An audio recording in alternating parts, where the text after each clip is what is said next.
Welcome back to my channel. 2 years back मैंने अपनी pregnancy and delivery story share किया था। तब सच में नहीं सोचा था कि इतनी जल्दी ट्विगी बड़ी हो जाएगी। ट्विगी अभी ऑलमोस्ट 2 इयर्स की होने वाली है। और मेरी जब pregnancy and delivery story share किया था ना, तब मैंने बताया था कि जब मैं फर्स्ट टाइम प्रेग्नेंट हुई, मुझे पता चला कि मैं प्रेग्नेंट हूँ, मैं बहुत ज़्यादा नर्वस हो गई थी।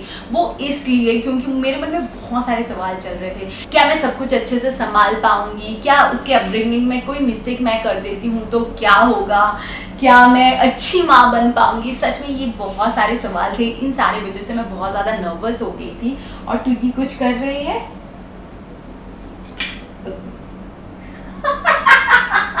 ये बिंदी नहीं है। ओके, ट्विगी भी दूसरे रूम में चली गई है। हर चॉइस, क्या कर सकते हैं।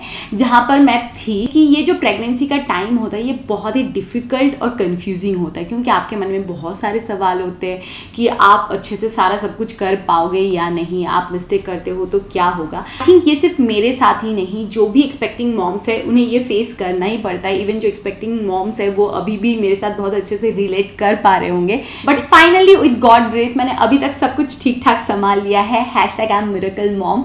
तो जो भी एक्सपेक्टिंग मॉम्स है वो बहुत अच्छे से मेरे साथ रिलेट कर पा रहे होंगे। ये जो डिफिकल्ट एंड कंफ्यूजिंग सिचुएशन है ये सच में थोड़ा सा टफ तो होता ही है, लेकिन अगर आप एक्सपेक्टिंग मॉम हो, I can assure you will do far better than me, क्योंकि आपके पास कोई ऐसा होगा जो 2 इयर्स बैक मेरे पास नहीं था, और वो है मिरेकल मॉम। मैं अपनी एक्सपीरियंस से आपको इतना तो बता ही सकती हूँ कि एक्सपेक्टिंग मॉम्स के मन में इतने सारे सवाल होते हैं जो कभी भी ख़त्म नहीं होता।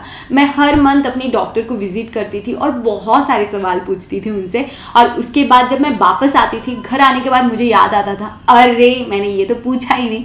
और ऑफकोर्स तब क्या करते, सबकी तरह मैं यही करती थी कि मैं इंटरनेट पर घंटों सर्च करती थी कि उसके बारे में क्या इन्फॉर्मेशन मुझे मिलता है। मोस्टली क्या होता था, मुझे बहुत सारे डिफरेंट इन्फॉर्मेशन मिलते थे जिससे मैं बहुत ज़्यादा कंफ्यूज हो जाती थी। और कभी कभी ऐसा भी होता था कि एग्जैक्ट जो मैं जानना चाहती हूँ उसका मुझे आंसर नहीं मिलता था। तो इसीलिए मैं थोड़ी देर पहले मिरेकल मॉम के बारे में बात कर रही थी। एक्चुअली मिरेकल मॉम एक ऐसी प्रोग्राम है जहाँ पे आपको सारे टिप्स, रेमेडीज, मेडिकल एडवाइसेस मिल जाएंगे फ्रॉम प्रोफेशनल्स जो कि मदरहुड को बहुत अच्छे से जानते हैं। इवन अगर आप मॉम बन चुके हो तो भी ये आपके काम ज़रूर आएगा, क्योंकि यहाँ पे आप चेक कर सकते हो कि आपकी बेबी की सही ग्रोथ हो रही है या नहीं। इवन आप लीडिंग डॉक्टर से कंसल्ट करके उनकी ओपिनियन भी ले सकते हो। और यहाँ पे मॉम्स के लिए बहुत सारे वर्कशॉप ऑर्गेनाइज किया जाता है जिससे आप दूसरे एक्सपीरियंस मॉम से थोड़ा बहुत कुछ जान सकते हो, अपनी एक्सपीरियंस को उनके साथ शेयर कर सकते हो, और भी बहुत सारा कुछ। मैं जब प्रेग्नेंट थी हर दिन मेरे मन में नए सवाल आते थे और मैं उन्हें इंटरनेट पे सर्च करती थी। मतलब मुझे क्या एक्सरसाइज करना चाहिए, क्या डाइट लेना चाहिए, सब कुछ। ओके। और सेकेंड ट्राइमेस्टर की एक बात मैं आप सबके साथ शेयर करना चाहूँगी। सेकेंड ट्राइमेस्टर में मैंने एक दिन सोचा कि मुझे कितना एग्जैक्ट कैलोरी लेना चाहिए, तो मैंने अपने एक फ्रेंड को कॉल किया जो कि ऑलरेडी मॉम थी। तो मैंने उससे पूछा कि तुम्हें पता है कि मुझे कितना कैलोरी लेना चाहिए स्पेशली इन सेकेंड ट्राइमेस्टर? तो उसने बोला कि नहीं, मुझे एग्जैक्टली पता नहीं है। उसके बाद मैंने अपनी मदर इन लॉ से पूछा कि मुझे कितना कैलोरी लेना चाहिए, तो उन्होंने एकदम साफ साफ, एकदम बोलते हैं ना बंगाली में, मिष्टी करके बोला। ओके, मतलब बहुत स्वीटली बोला। ओके, कि अरे बेटा क्या ये सब कैलोरी के चक्कर में तुम पड़ गई? कैलोरी का क्या है, जितना मर्जी खाओ, जितना भूख लगे उतना खाओ। तो आप समझ सकते हो कि मैं कितना कंफ्यूज हो गई कि मुझे कितना कैलोरी एग्जैक्टली लेना चाहिए। तो इन्हीं सारी सिचुएशन के लिए मुझे लगता है एक्सपेक्टिंग मॉम्स को प्रॉपर्ली गाइड करने के लिए कोई या कुछ ज़रूर होना चाहिए। इवन एक्सपेक्टिंग मॉम ही नहीं, जब मैं खुद मॉम बन गई, ट्विगी मेरी लाइफ में आ गई, तब भी मैं बहुत सारी चीज़ों को लेके कंफ्यूज होती थी। स्पेशली कभी कभी उसके डाइट को लेके मतलब डाइट चार्ट मुझे पता था, लेकिन कुछ ऐसे स्पेसिफिक फूड जो मैंने इससे पहले ट्विगी को नहीं दिया था, उन्हें देने से पहले मैं सोचती थी क्या मुझे ये देना चाहिए, नहीं देना चाहिए। फर्स्ट टाइम मैं उसे ट्राई कर रही हूँ।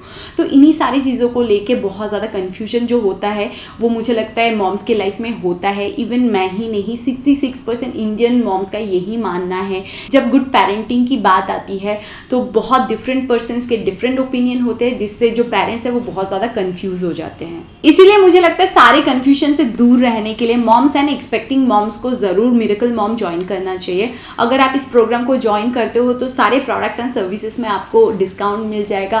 साथ साथ यहाँ पे जो मॉम्स की कम्युनिटी है उसे आप इंजॉय कर सकते सकते हो, उनके एक्सपीरियंस से जान सकते हो, सीख सकते हो। इवन मुझे ये भी लगता है कभी कभी कुछ कुछ चीज़ों में एक प्रोफेशनल से ज़्यादा एक मॉम आपको ज़्यादा हेल्प कर सकती है। तो इस कम्युनिटी से आई थिंक आपको ज़रूर हेल्प होगी।